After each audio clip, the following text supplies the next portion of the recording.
Alright, I'm going to be showing you guys how to get friggin' HD-PVR quality for half the price. Yeah, that's $100. And some people even say better than HD-PVR quality. But yeah, there is a catch. Actually, there's two catches. First one is you're going to need a desktop computer because this is an internal PCI Express capture card. And that means you need an open PCI Express port on your computer.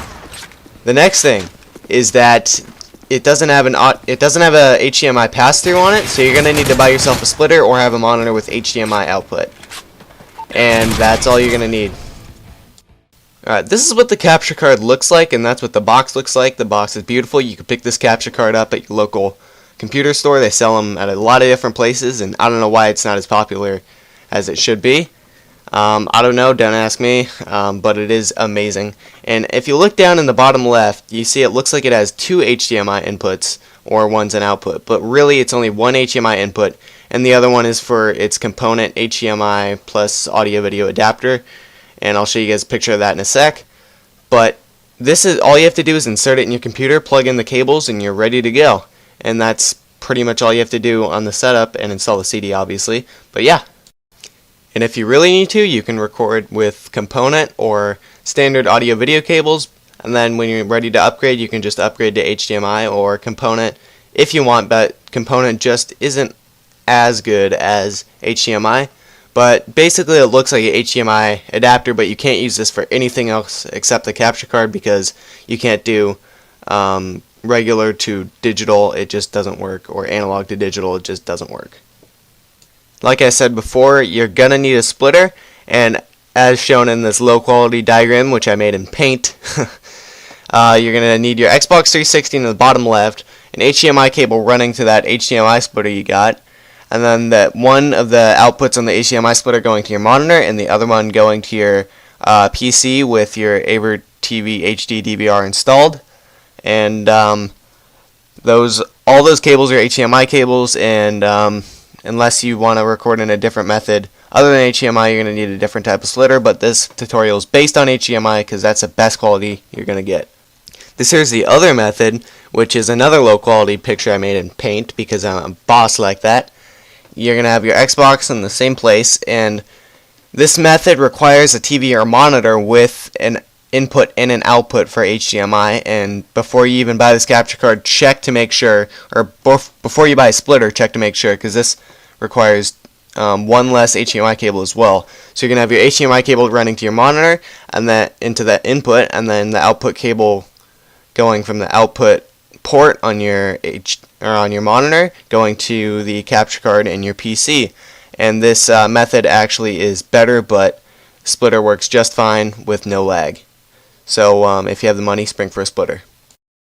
So if you're here because you have the capture card, this is how to get the best settings out of it. First thing you're going to need to do is go to your Xbox, set it to 1080i in the display settings, because 720p just isn't as good. Some people say it records in a higher frame rate, but really it doesn't.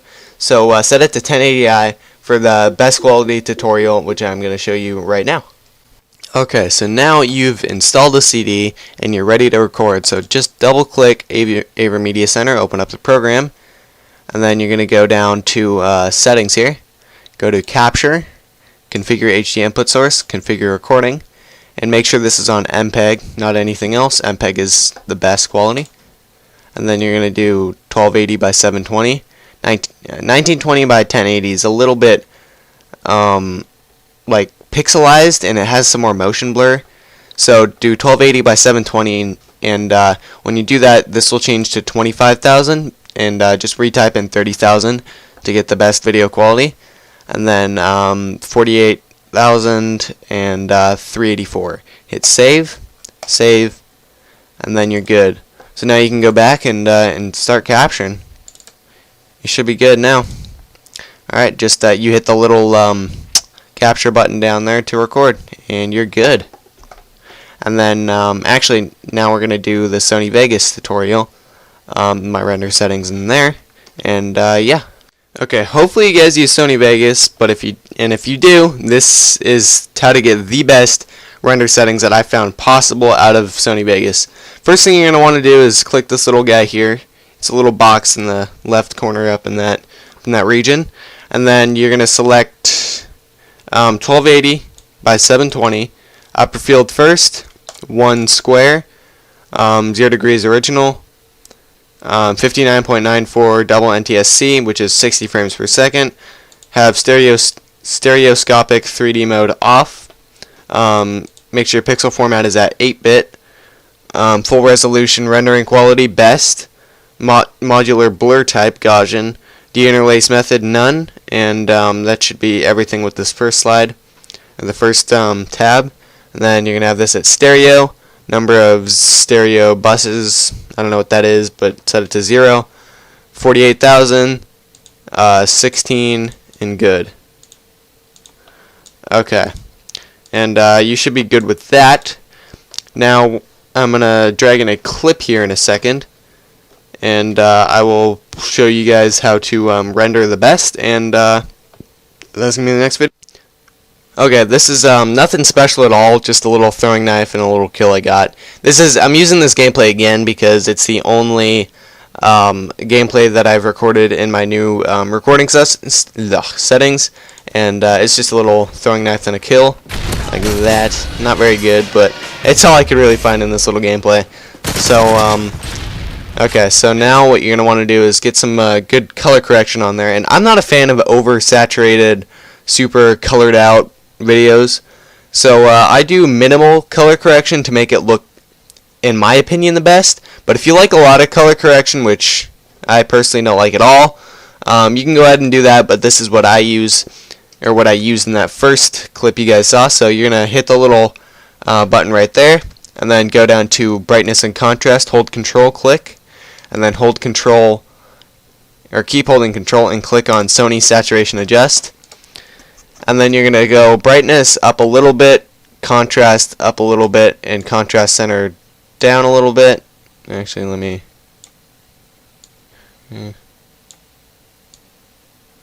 It's not easy to get, but alright, I think that looks good actually. Raise the brightness up. Contrast center kind of raises the brightness of it, and I like it a little bit brighter because otherwise it just looks too dark with only contrast adjust. And I just do this by eyeballing it, and that looks pretty good. And then go to saturation adjust and leave everything alone except low and high.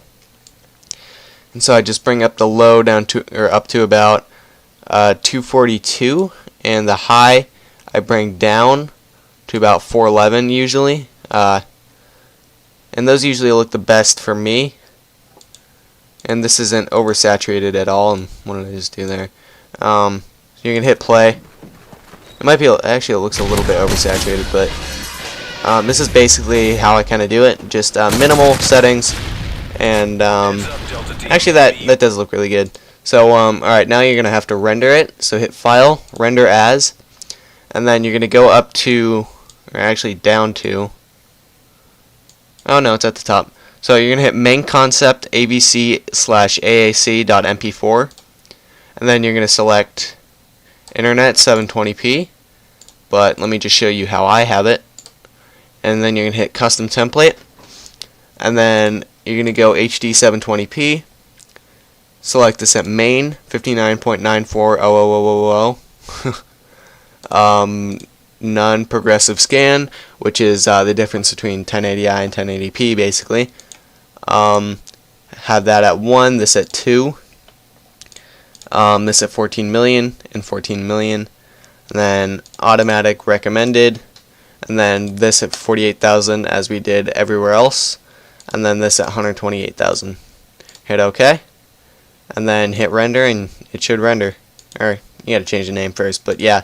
And that's how to get the quality at the beginning of the video. Hopefully you guys enjoyed this tutorial. Hopefully I inspired you guys to go out and buy this amazing capture card for only $100. I mean, you cannot beat this. For me, I like the fact that it's internal because first off, it doesn't take up nearly as much CPU when you're recording, and it doesn't take up any space at all when you're when you're in your gaming setup. So that's really nice. And splitters, HDMI splitters have absolutely no lag, so you're not going to be worrying about, as I've heard from some people, that the HD-PVR has a little bit of output lag, and that's unacceptable for some people like me, and you cannot have that because it'll get you killed sometimes. And this, with the splitter setup, or if you have a HDMI output setup, which will have the best, because there's no chance of anything else failing except the recording, and you really want your gameplay to be up, because theater mode is always a backup, and you want what you see on your screen to be a priority over than recording.